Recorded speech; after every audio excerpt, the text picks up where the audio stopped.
until the next marks here, so we're gonna pass, okay. Sharon Maxwell, Chris Liddell. Gonna pass. Joe handle it. Go ahead, Joe. My name is Joe Walsh. I represent Individuals for Justice, and listening to the presentation and reading as much as I could on this issue, it said to me that the timing of this is suspect. You're going to have a challenge in two different areas. One, the trust, and the other one where you completely lose everything.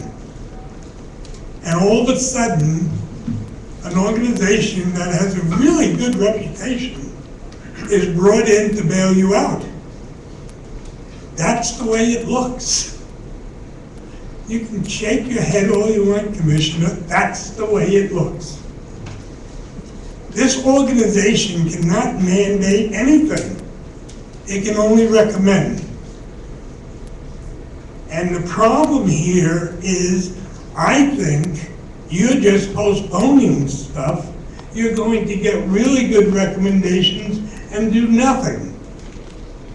If they recommend that you do certain things and you don't do it, will you guarantee me and the rest of the people of Portland that we will have access to that denial? Yes. That would be good. You'll have access to their recommendations. Don't interrupt me, please, Commissioner. Let me finish my 3 little minutes. I was responding to your question. Well, it was a rhetorical question. I didn't like the real answers. Yes, I know it's difficult to have a rhetorical question when you... Was that a rhetorical question or a question? I just wanted to sound like a question. but Here's the problem, the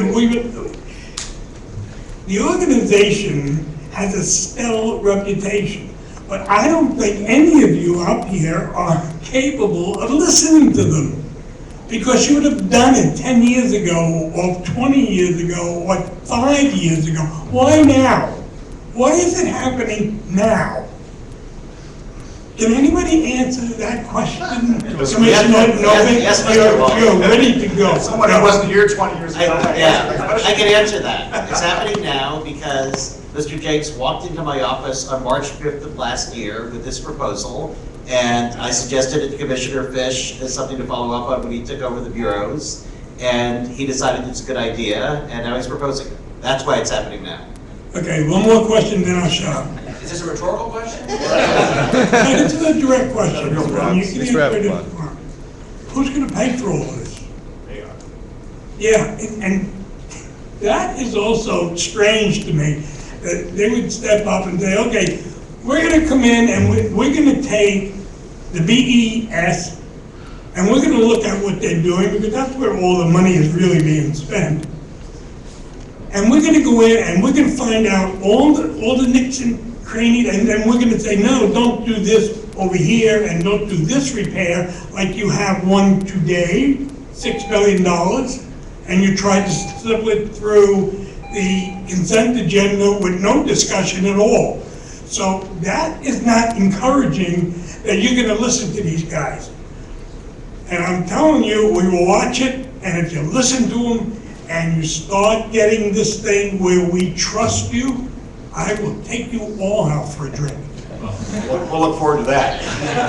Good morning. How are you? Good morning. I'm Sharon Maxwell.